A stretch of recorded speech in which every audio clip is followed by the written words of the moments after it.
In this video, we're going to take a look at how to paint trees using watercolor. We'll start by loosely sketching out the overall shapes of our trees. We'll draw 3 different varieties of trees so you get an overview of how the different shapes may be handled.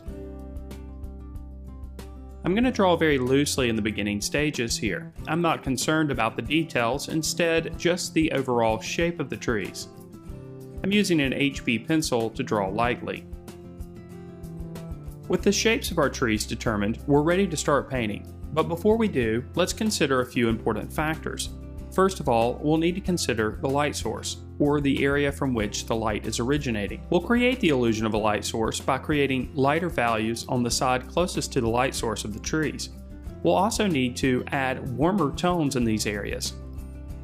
The warm tones will contrast with the cooler tones as well as the darker values in order to create the illusion of the light source.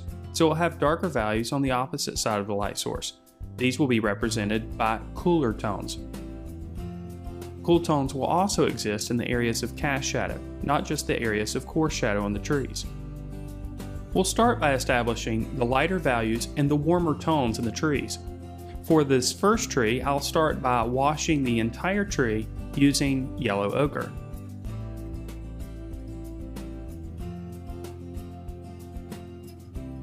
We'll use a heavy amount of water for this initial application.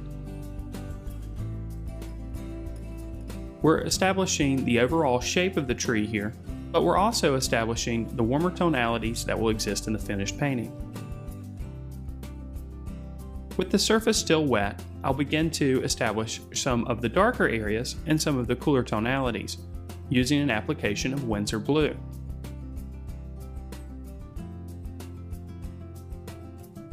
Of course, I'm adding this color primarily in the areas of coarse shadow on the tree. This includes the left side of the tree as well as the trunk. We'll also give some indication of the cast shadow underneath. We'll continue to progressively build up the relationships between the warmer tonalities and the cooler tonalities. In this case, I'll add a heavier application of yellow ochre, followed by a heavier application of Winsor blue in the shadowed areas.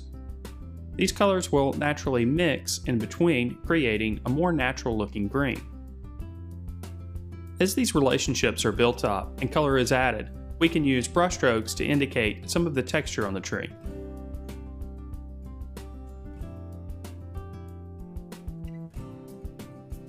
With our warmer and cooler tonalities in place, we can start to indicate some of the local color on the tree.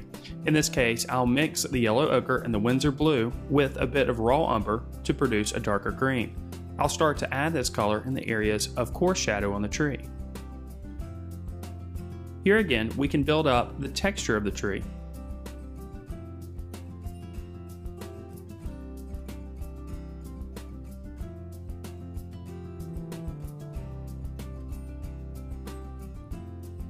With watercolor painting, you typically start with the lighter values and progressively build up to the darker values.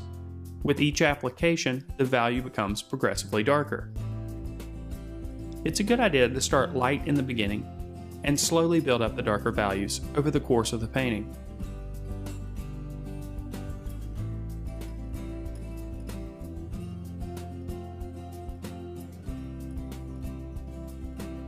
To increase the contrast between light and dark values, a bit of water can be added to the surface and dabbed using a paper towel, lifting the color from the surface.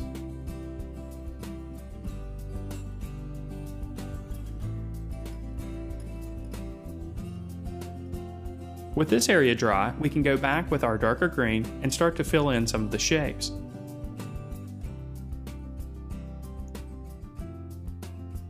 Ultimately, it's the contrast between the light and dark values which will lead to the illusion of texture on the surface. And in this case, our texture is implied from both the brushstrokes that are made and the shapes of the dark and light values on the tree. To heighten the contrast even further, we'll go back with another application of our mixture of yellow ochre, Winsor blue, and raw umber. In this case, more heavily concentrated with Winsor blue to create a cooler color for the shadow.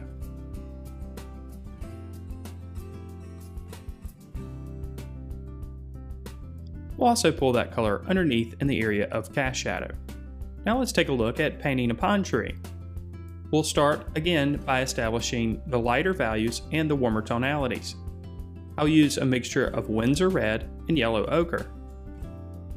And here again, we'll just establish the shape of the tree first with our initial wash. We can go back and intensify the color with subsequent washes.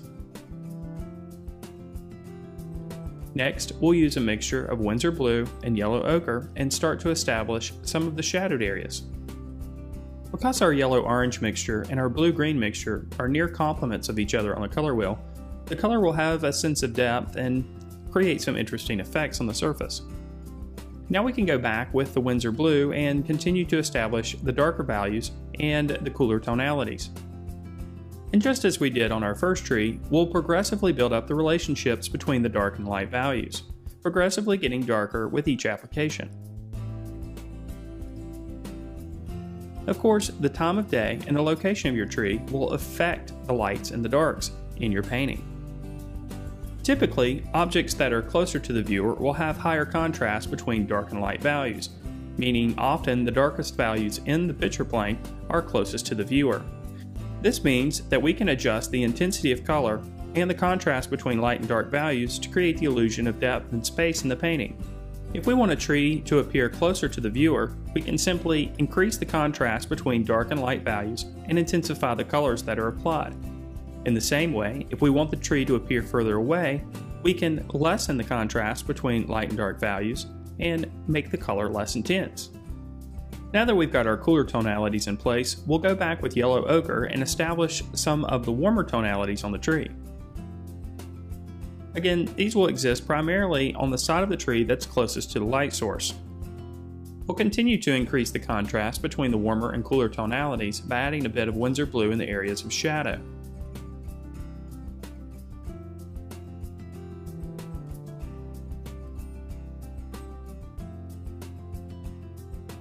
And of course, we'll bring that color all the way down to the base of the tree and in the areas of cast shadow behind and underneath the tree.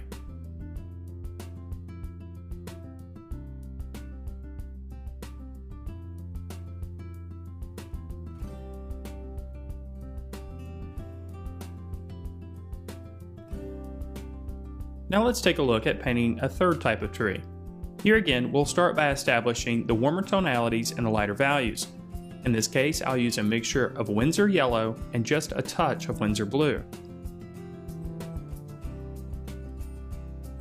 This tree is closer to the viewer and a bit more of the detail is visible. Therefore, around the edges of the shape of the tree, I'll pull out a few strokes that may indicate the illusion of leaves. With our initial shape defined, we can go back and start to push the contrast between the warmer and cooler tonalities and the darker and lighter values, just as we have with the other trees. In this case, I'll use a mixture of Winsor blue and just a touch of Winsor yellow. Remember, it's the contrast between the light and dark values that ultimately lead to the illusion of texture. Therefore, there's not a need to paint every single leaf that's visible. Instead, we'll just concentrate on the shapes of value. And for this tree, we'll go back and establish some of the midtones. Again, this is a mixture of Winsor blue and Winsor yellow. It's important to mention that if the colors that I'm using are not available to you, other colors can be substituted. For example, instead of using Winsor blue, Prussian blue would make a nice replacement.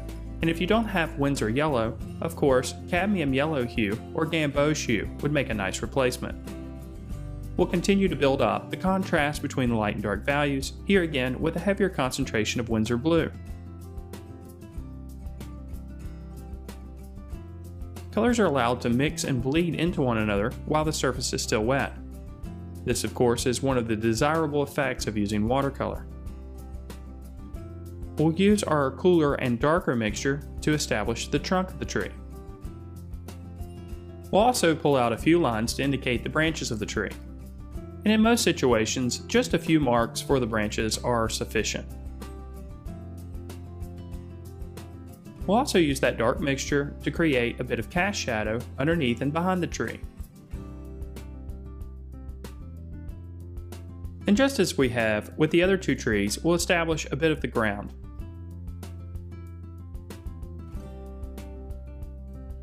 We'll add just a few dabs of Winsor yellow while the surface is still wet to create a greener appearance. And now that the body of the tree has been allowed to dry, we can go back with a darker value and a cooler tonality.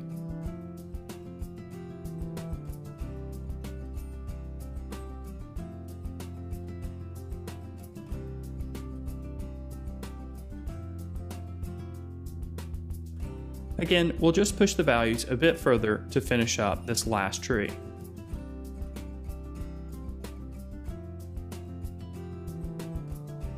So I hope you've enjoyed this quick look at painting 3 different trees using watercolor, and I hope this tutorial has helped you out.